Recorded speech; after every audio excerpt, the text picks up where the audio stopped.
Morning students. आज मैं आपके लिए घर की सजावट में पार्ट 2 लेकर के आई हूँ। इसमें अभी आपका ये पूरा नहीं हुआ था, इसीलिए मैंने इसका पार्ट 2 बनाया है और इसके पहले मैंने पार्ट 1 बनाया था घर की सजावट में। आज मैं इसका पार्ट 2 लेकर के आई हूँ। देखिए, गृह सज्जा के क्या सिद्धांत है घर की सजावट में, ये मैं आपकी समझ चर्चा करूंगी। तो बच्चों, इसमें क्या है, इसमें मैंने आपको बताया था कि गृह सज्जा के लिए सिद्धांतों का कुछ पालन करना पड़ता है, जिसकी वजह से ये आपके सक्सेस हो पाते हैं। तो इसमें क्या है, पहला अनुपात, अनुरूपता, लय, संतुलन और दबाव। ये 5 तत्व होते हैं जिसके माध्यम से घर की को सुंदर, सुसज्जित और अच्छी तरीके से व्यवस्थित कर सकते हैं। तो बच्चों, आइए देखते हैं कि जो गृहसज्जा में होती है, इसमें हमने आपको बताया था अनुरूपता क्या होती है, यानी सारी चीजें रंग, रूप, आकार के माध्यम से एक सही बैलेंस होना चाहिए, अनुरूप होना चाहिए। रेखाओं, आकार और रंग के आधार पर एक अनुरूपता होनी चाहिए, यानी एक बराबर होना चाहिए, जिससे वो डिजाइन, वो जो हम सजावट कर रहे हैं, वो सुंदर एवं आकर्षक लगे। अब देखिए, इसमें दूसरा हमारा है रंग के आधार पर करते हैं। अब देखिए, रंग कितने प्रकार का होता है। रंग जो है मुख्य रूप से 2 प्रकार के होते हैं, एक प्राथमिक रंग, दूसरा द्वितीयक रंग। अभी आपको यहाँ पर डिटेल बहुत नहीं पढ़ना है, केवल मैं आपको प्राइमरी रंग और द्वितीयक रंग बताएंगे। ये देखिए, प्राइमरी रंग मुख्य रूप से 3 होते हैं, लाल, पीला और नीला। कितने होते हैं? 3 होते हैं, लाल, पीला और नीला। और द्वितीयक रंग किसे कहते हैं? 2 प्राथमिक, इन्हीं को क्या बोलते हैं? इन्हीं को हम बोलते हैं प्राथमिक रंग। क्या बोलते हैं? इन्हीं को बोलते हैं प्राथमिक रंग। अब देखिए, ये जो प्राथमिक रंग होते हैं, ये इनको मिला करके, प्राथमिक रंग को मिला करके ही द्वितीयक रंग बनता है। यानी लाल और पीला को मिला के क्या बनेगा? लाल और पीला को मिला के नारंगी बनता है। क्या बनता है? नारंगी बनता है। और उसके बाद ये आपका लाल और नीला मिला करके क्या बनता है? हरा बनता है। क्या बनता है? हरा बनता है। और उसके बाद पीला और नीला मिला करके बैगनी बनता है। क्या बनता है? बैगनी बनता है। तो आपको ये जानना है कि मुख्य रूप से रंग के द्वारा भी हम घर की सजावट करते हैं। बिना रंग की कोई चीज की सुंदर, अच्छा नहीं लग सकता है। तो रंग जो है मुख्य रूप से 2 प्रकार के होते हैं, प्राथमिक रंग और द्वितीयक रंग। और भी होते हैं, लेकिन यहाँ पर अभी आपको डिटेल ज्यादा नहीं पढ़ना है। तो 2 रंग के होते हैं, प्राथमिक रंग और द्वितीयक रंग। प्राथमिक रंग जो होते हैं, ये लाल, पीला और नीला होते हैं। द्वितीयक रंग क्या होते हैं? जो प्राथमिक रंग को मिला करके बनते हैं, उन्हें ही द्वितीयक रंग कहते हैं। अब आते हैं, ये हमारा अनुपात है। अनुपात यानी प्रपोर्शन। प्रपोर्शन क्या है? घर को आकर्षक, सुंदर बनाने के लिए रूप, रंग और आकार का सही अनुपात होना चाहिए। यानी कोई भी चीज हम सुंदर बना रहे हैं, घर को सुसज्जित कर रहे हैं, तो हमें रूप कैसा होना चाहिए, यानी उसका रूप और उसका रंग कैसे हमें करना है, किस आकार में करना है, गोल, लंबा, चौकोर, कैसे किस आकार में करना है, इन सब बातों को हमें ध्यान में रख करके तभी अनुपात यानी सही तरीके से प्रपोर्शन होगा।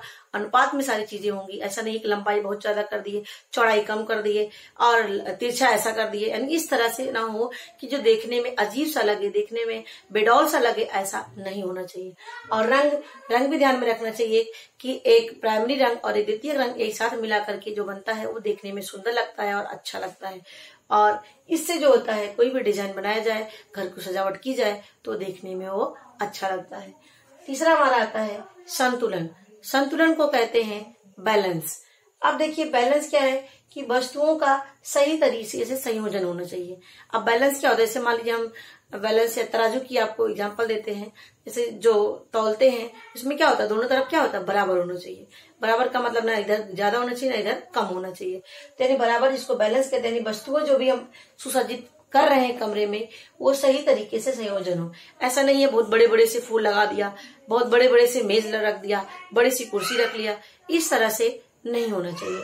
तो इसके लिए क्या होना है? जो भी वस्तु लगाएं, उनका सही तरीके से संयोजन होना चाहिए। अब देखिए, ये जो बैलेंस होता है वो 2 तरीके से होता है, एक औपचारिक दूसरा अनौपचारिक। क्या है?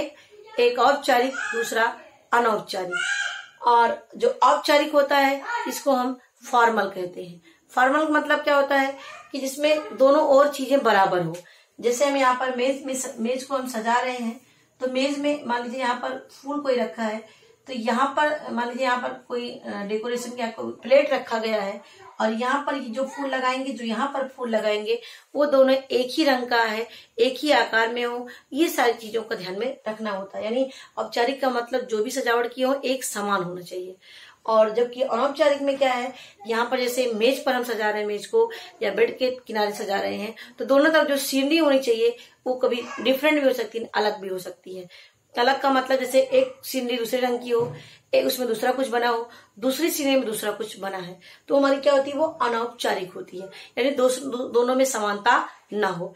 जबकि औपचारिक में क्या होता है, दोनों में समानता होती है। अब आते हैं लय। लय का मतलब रिदम जिसको बोलते हैं।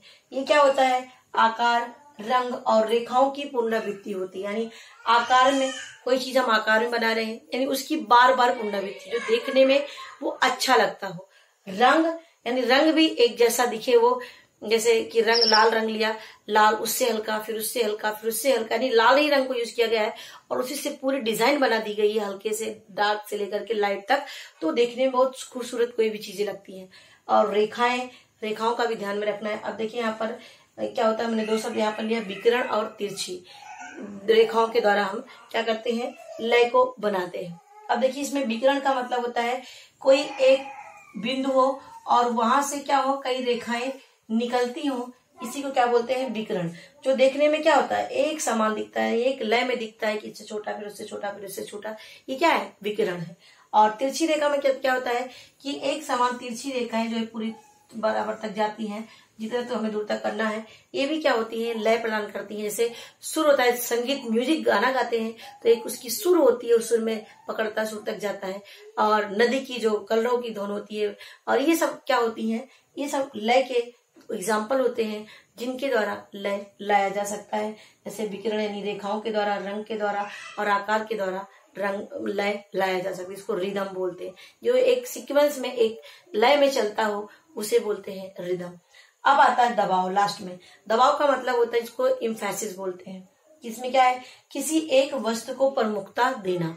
अब देखिए किसी एक वस्तु को प्रमुखता देना, जैसे मान लीजिए पूरे कमरे में हमें बीच वाले जो भाग होता है उसको खूब सुंदर बनाना है, तो वहां पर क्या करेंगे, पूरे किनारे किनारे मतलब कि कम सजावट करेंगे, लेकिन बीच में उसको क्या करते हैं, बीच में उसमें फूल मतलब अच्छे से गोल मेज और उसपे पॉट और उसी के लगभग कलर में मेज पोस्ट और उसी के रंग में नीचे जो है कालीन, इस तरह से बिछाने से क्या होता है कि वहां पर फोकस्ड किस पे है, चारों तरफ, मतलब कि जो कमरे हैं वो उतना सिंपल लग रहे हैं, लेकिन जो बीच में फोकस्ड है क्या है, वो ज्यादा है।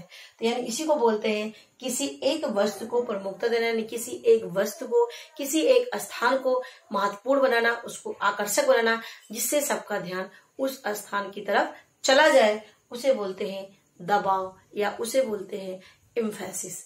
तो ये आप पॉइंट बच्चों याद कर लीजिएगा। इसमें कला के सिद्धांत भी आते हैं कि कला के सिद्धांत कितने होते हैं, 5: अनुपात, अनुरूपता, लय, संतुलन और दबाव। तो ये महत्वपूर्ण पॉइंट था जिसमें हमने आपके समझ डिस्कस किया और आपके एग्जाम में भी आ सकते हैं। और इसका आप प्लीज नोट्स जरूर बनाते जाइए, जो मैं पढ़ाती जाऊं, और उसको अपनी भाषा में लिखेंगे तो आपका अवश्य ही पूरा तैयार होगा। तो मेरी वीडियो देखने के लिए आपको धन्यवाद।